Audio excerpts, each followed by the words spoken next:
বাঁধ ভাঙা উচ্ছ্বাসে ঈদ উল্লাস, আনন্দের জোয়ারে পুরো দেশ। জমে উঠেছে রাজধানীর আশপাশের বিনোদন কেন্দ্রগুলো। আশুলিয়ার ফ্যান্টাসি কিংডমে নেচে গিয়ে আনন্দ উদযাপন। তবে গরমের উত্তাপ কমাতে ওয়াটার সমুদ্র বিলাস, নীল জলরাশির সান্নিধ্যে প্রশান্তি।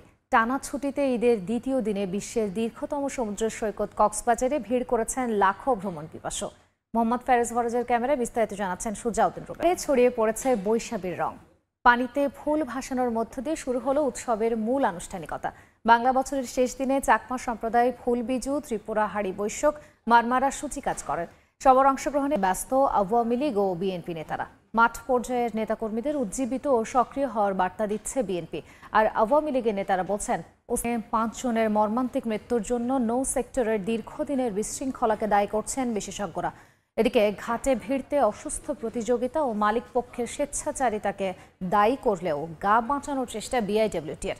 অন্যদিকে 2 লঞ্চের চালক সহ 5 জনকে 3 দিনের হেলিকপ্টার সার্ভিস, তাও আবার মাত্র 7,000 টাকায়। সাড়া ফেলেছে দেশের অভ্যন্তরীণ যোগাযোগ ব্যবস্থায়।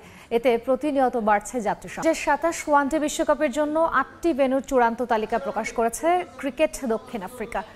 হোটেল, বিমানবন্দর সহ ভেন্যু নির্বাচনে গয়নে ফিরছি কিছুক্ষণ পর। সঙ্গেই থাকুন সময়ের।